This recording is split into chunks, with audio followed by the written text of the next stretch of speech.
Hello everyone, welcome to my review of the leisure fridge freezer, designed, as we can see on the front here, by Patricia Urquiola. Not sure whether that's pronounced right or not. As you can see, because you can see me waving, it's quite a reflective fridge freezer, so excuse the fact that you can see me possibly more than you can actually see the fridge freezer. It's quite a wide unit. So make sure that you've got enough space before ordering it, but that also works in its favour, seeing as you can fit a heck of a lot in there. Let's move on to show you what the features are. So as I say, a nice glossy finish on here. It's almost a glass finish, but it isn't, it is metal. Here we have one side which allows you to distribute ice and freezing cold water, that kind of stuff. It's also the control panel for the whole fridge. So when it's actually off, it looks, well, not off, but when it's on standby, it actually looks like this. But if you press any of the buttons, or if you open one of the doors, so here we go, all of a sudden it comes on. And then we can see the temperature so the freezer, which its standard setting is at -18, and the fridge, which is set at 4 degrees. So you can see this button is for the fridge and this one for the freezer. You've also got the buttons underneath here, which are for fast freeze and fast chill. So alternatively for either side, for the freezer and for the fridge. And then we've got a little eco button down here. This button, when you press this one, it turns on the eco mode within the fridge freezer, so that means that it will lower the amount of energy consumption if you leave the fridge freezer on for a certain amount of time and don't open the doors. We've got an alarm off button here, so obviously when you, being a reasonably modern fridge freezer, when you leave the door open, it's going to set off an alarm if you leave it open for too long. So you're able to just press this button to turn that off so you can finish loading your shopping in and things like that. We've then got, turn off a bit, so we just press any button and it lights back up. We've got the ice on off button here, so just simple press it on off, or sorry, off on. The dispenser button here switches between, this one's just water, ice, or crushed ice. So we leave it on a water setting so we don't get any unexpected ice. And then we have a key lock. So unfortunately on this one, you just press it once and that locks all of the buttons, so I can't press any of the other buttons here, even though I try. However, if people may have noticed, if they've got kids, they get quite savvy at pressing the button. With this one, it's just a simple press to lock it and unlock it, whereas I would have preferred if it was a long press to be able to keep it locked, so that it really does stop the kids from messing around with the temperature. We'll leave that on anyway. We've then got leave it off this. We've then got a vacation button. So for us English people, that's a holiday button. That means that we can press this button and allow ourselves to go away on holiday and use a very small amount of electricity, because the fridge freezer knows that you're not going to be opening the door for quite a while. Okay, so let's have a look at the ice function on here. I've got a glass here and I'm going to put it straight underneath. Let's put a little bit of ice straight in. So as you can see on the dispenser here, I've got it set to, let's set it over to ice. There we go. So all I do is push it back against this button at the back here. So push it back on there and hop, and out pops some ice. There we go. Nice few cubes. So there's a little setting, so it drops down a preset, by the looks of it, 3 or 4 bits of ice, and then you have to hold it down longer if you want some more. And then we can switch it back over to either crushed ice or just water. So if I put water on, the pressure that I have coming into the back of the fridge is quite strong. I don't know whether this has anything to do with what you're about to see, but it comes out quite strong when you press on there. There we go. Other fridge freezers that I've used are never quite that powerful when they're shooting out freezing cold water. But hey, it comes out, it's perfectly fine. Everything works. Excellent. So, pop that back onto the side. Let's move on to the next feature. This is probably my favourite bit of the fridge.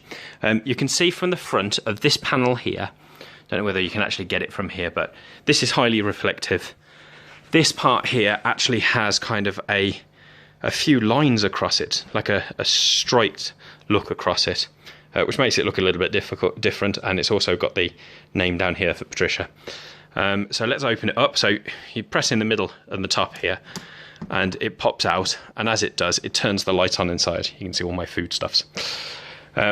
And that opens up and is just a fridge, a small fridge storage area for drinks, which means I can pop that open, grab out my Coke very quickly, fill myself up a glass, and close it back up.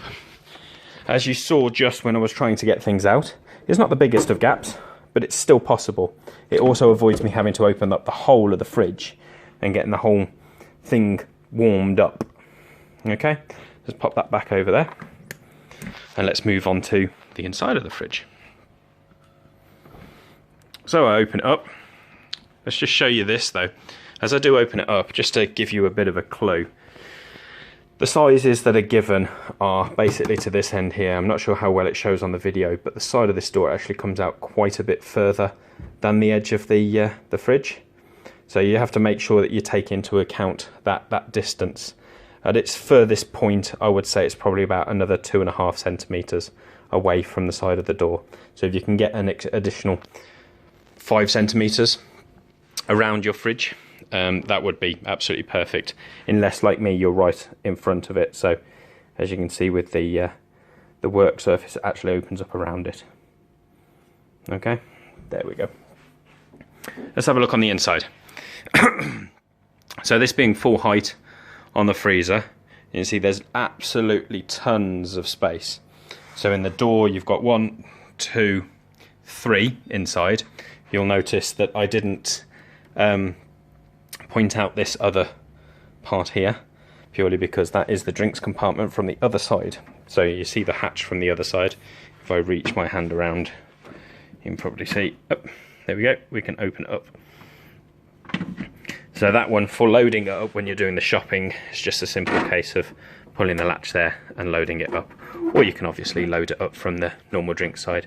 It's got a couple of bungs on here which you can push in, and that holds it in reasonably well. Okay, just to keep it nice and secure.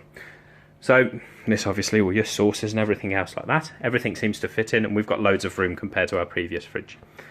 Up here we've got a dual cooling, which this is just the fan that sends all of the cool all around the fridge. If we drop down to this point down here, we've actually got a bottle rack across there, and then we've got a sensitive cool part at the back there. Now that, according to the instruction manual, you have to be reasonably careful, purely because you don't want to be blocking it. That is actually a temperature sensor, so you don't want to block it up, you don't want to stop anything it from actually detecting the temperature, because that would affect how well the fridge operates itself. At the back there, that's a little hatch which gets cleaned out once a year. So if you open that up, there's a little filter inside. You pop it into the sun, and that will renew it. That's actually an odorator for the fridge, so it keeps your fridge smelling nice and fresh. Going down, we have a meats and cheeses drawer here. This one, I believe, actually has some form of antibacterial cleaning inside of that to be able to keep everything nice and fresh. And then we've got your fruit and veg on the last 2 drawers in here. You could see at the back of this fruit and veg one, we've actually got a nice blue light. Behind that, I noticed before I actually filled everything up, is the water tank, which keeps the chilled water for the dispenser up here nice and cool. Okay, let's move on to the freezer. Right, I don't actually have enough space to be able to open this too far, but you get the idea. So there is quite a lot of space on the inside, which is taken up by the ice dispenser here, which is understandable. Obviously, you need the space. This part here removes. It actually contains the ice dispensing unit, but you can clean it out just by pulling this off. Down here are, from what I see, are not very useful drawer shelves. As you can see, there's only very small items like miniature bottles of vodka that you can possibly fit in there. Then we've got a couple of drawers and numerous shelves all the way up. You can see that there's plenty of space in there as compared to your normal fridge freezer, but they are just normal shelves, just your bog standard shelves in there. Okay, I think that's a good enough general overview of the fridge freezer. Any questions, just place a comment and I'll answer you. Thank you.